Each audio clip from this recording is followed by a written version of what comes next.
दोस्तों, एक होता है अकेला रहना और एक होता है अकेले रह के फील करना। भले ही हमारी टेक्नोलॉजी एडवांस हो चुकी हो, हम चांद तक क्यों ना पहुंच गए हों, लेकिन हमारा माइंड उस रफ्तार से डेवलपमेंट नहीं हो पाया है।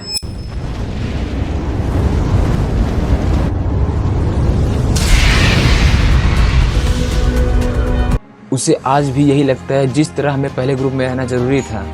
अगर ग्रुप में नहीं रहेंगे तो जानवरों का शिकार नहीं कर पाएंगे, बल्कि खुद जानवर का शिकार बन जाएंगे। और इसी वजह से आज भी हमारा ब्रेन अकेलेपन को डेंजर माइंड मानता है। साइंटिस्ट ने एक बार एक एक्सपेरिमेंट किया। उसमें लोगों से पूछा गया कि आप अपने नेगेटिव माइंड के साथ रहना पसंद करेंगे या बिजली के झटका खाना पसंद करेंगे। और रिजल्ट जान के आपको हैरानी होगी, 67% मैन ने बिजली झटका खाने पसंद किया और 25% वुमेन ने बिजली झटका खाना पसंद किया। इन विचारों के साथ उन्हें अपनी पूरी जिंदगी बितानी है, वो अपने विचारों के ही साथ 15 मिनट नहीं रह सकते हैं। लेकिन हम यहाँ बात कर रहे हैं अकेले रहने की। जंगल का राजा भी अब खुद को अकेला रहना पसंद करता है। उसकी जिंदगी में बहुत सी ऐसी सिचुएशन आती है जहाँ उन्हें भेड़ियों का झुंड घेर लेता है। उस वक्त ना तो वो अकेला फील करता है, ना तो कमजोर फील करता है। उसे पता होता है इन सब के लिए तो मैं अकेला काफी हूँ। और ये बात आप भी जान लो, ग्रुप हमेशा फॉलोअर्स का होता है, लीडर तो हमेशा अकेला बिलोंग करता है। शेर अकेला अपनी मजबूरी के कारण नहीं रहता है, बल्कि वो अपनी चॉइस से अकेला रहता है। इस दुनिया के ज्यादातर हाईली सक्सेसफुल लोग इंट्रोवर्ट, वो लोग जो हमेशा अकेला रहना पसंद करते हैं। ध्रुव राठी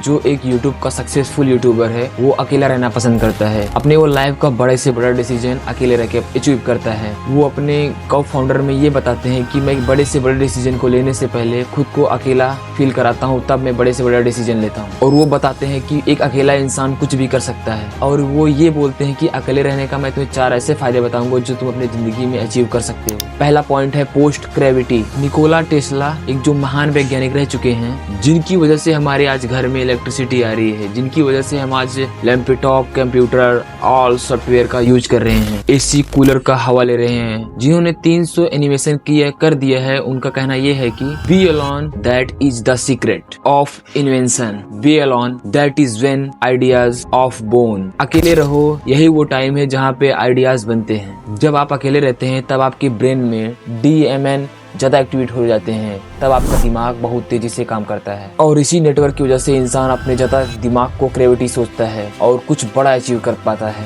एंड पॉइंट है इंक्रीज्ड फोकस। जब आप अकेले रहोगे तो उन सभी से दूर रहोगे जो आपका ध्यान भटकाते हैं। आपका पूरा फोकस एक ही जगह पर रहेगा, आप चाह कर भी भटक नहीं सकते।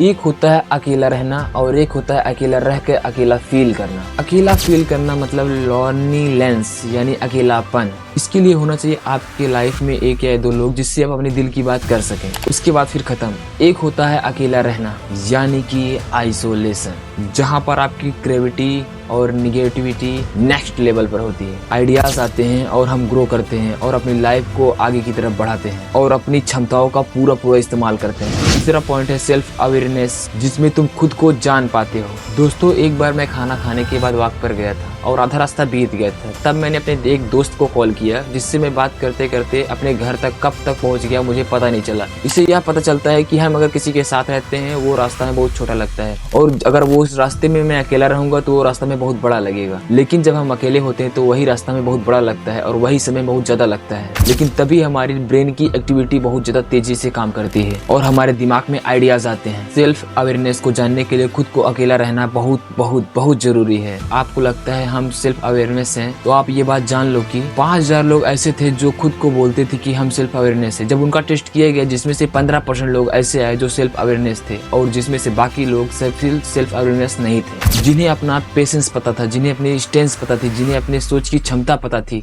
जिन्हें अपनी वीकनेस पता थी। बाकी लोगों के अंदर ये सारी चीजें नहीं पता थी। तो अकेले समय बिताओ और खुद को जानो, क्योंकि जो पूरी दुनिया को जानने में लगा रहता है वो किसी को भी नहीं जान पाता है, लेकिन जो खुद को जान लेता है वो सभी को जान लेता है। और चौथा पॉइंट आता है मास्टर योर इमोशन। यहाँ पर फिर वही बात आती है, जो इंसान अपने इमोशंस को समझ लेता है वो पूरी दुनिया के इमोशंस को समझ लेता है। Mountain Dew, Maggi, 5 star chocolate और ऐसी सारी कंपनी का आपने एडवर्टाइजमेंट जरूर देखी होगी। और ये सभी कंपनी जब अपना प्रचार करती हैं तो ये अपने प्रोडक्ट के बारे में नहीं बताते हैं, उस प्रोडक्ट के अंदर क्या क्वालिटी है, वो लोग ये सब नहीं बताते हैं। वो लोग ये सिर्फ बताते हैं लोगों के इमोशन के साथ कैसे खेलना होता है, लोगों के इमोशन को कैसे एब्जॉर्ब करना होता है, क्योंकि उन्हें पता होता है कि लोग इमोशनली ज्यादा कनेक्ट होते हैं। अब सवाल ये आता है कि ये मार्केटिंग जो कंपनीज हैं लोगों के इमोशन को समझ कैसे पाते हैं? सिंपल सा तरीका है, ये लोग पहले खुद के इमोशन को समझते हैं, उसके बाद ये लोग पूरी दुनिया के इमोशन को समझ जाते हैं। इन फ्यूचर में अगर आपको भी किसी को इमोशनली कनेक्ट करना हो तो पहले खुद को इमोशनली जान लेना बहुत जरूरी है,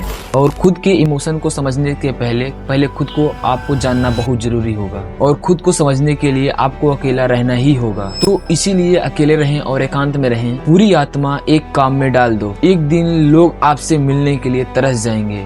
दोस्तों, इस वीडियो में बस इतना ही। अगर आपको ये वीडियो अच्छी लगती है तो वीडियो को लाइक करें एंड चैनल सब्सक्राइब जरूर करें, और मिलते हैं आप लोग से अगले वीडियो में। जय हिंद।